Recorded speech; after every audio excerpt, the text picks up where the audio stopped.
صرف ایک بار اس طریقے سے آلو اور شلگم پکا لو، اتنی مزہ آئے گا آپ کو کھانے میں، آپ مجھے دعاؤں میں یاد کرو گے۔ یہ آلو اور شلگم ہم نے پانی میں ابال لیے، اچھے طریقے سے ابال لیے، اور آلو کو ہم نے کاٹا نہیں تھا، شلگم ہم نے بڑے بڑے پیس بنائے تھے، بڑے بڑے۔ یہ دیکھو، اب ان کا پانی ہم نکال رہے ہیں، یہ پانی نکل گیا۔ مرچیں بھی ساتھ ہم نے ابال لی تھی۔ تو سب سے پہلے آپ نے پیاز کو تڑکا لگانا ہے۔ جب پیاز کو تڑکا لگ جائے تو اس میں آپ نے لہسن اور ادرک کا پیسٹ ڈال دینا ہے، 1-2 ہری مرچ بھی۔ تو اس کو تھوڑا تڑکا لگا کے، تھوڑا زیادہ، پھر تھوڑا سا پانی کا چھنٹا لگانا ہے، پھر اس کو تڑکا لگانا ہے۔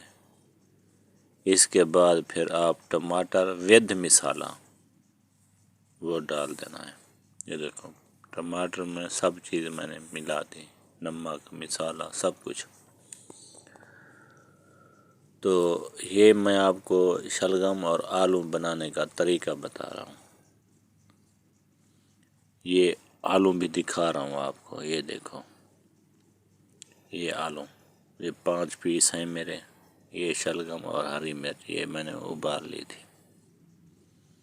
تو ہماری یہ جو سالن ہے یہ تیار ہونے والا ہے۔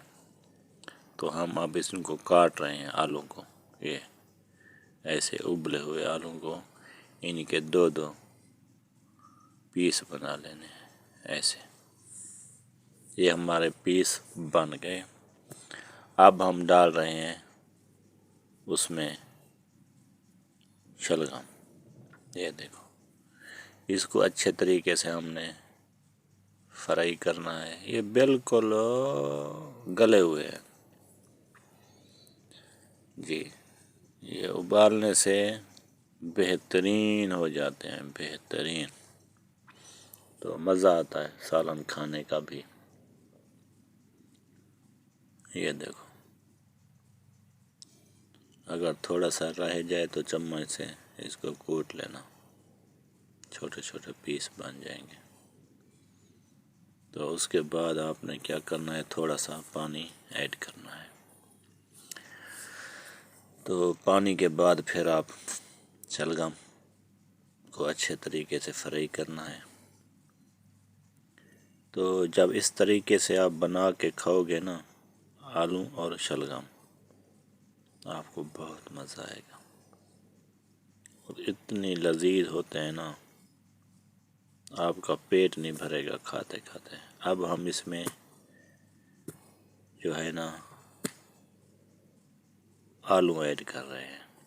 یہ دیکھو، ایسے پیس رکھ دینے ہیں، بالکل۔ ان کو پھیرنا گھیرنا نہیں ہے، چمچ کے ساتھ ایسے۔ یہ دیکھو، تو پھر اس کو دم دے دو 10 منٹ کے لیے۔ پھر جب اس دم کھولو گے نا، ایک تو بڑی پیاری مہک آئے گی، اور کھانے میں بہت لذیذ ہے۔ یہ دیکھو، ہمارا دم اتر گیا اس سالن کا۔ تو اب اس کو ڈالتے ہیں پلیٹ میں۔ کتنا اچھا اور کتنا سویٹ ہے، واو، ماشاءاللہ، سوپر، بہترین۔ آپ بھی ایسا بنا کے کھاؤ۔ السلام علیکم۔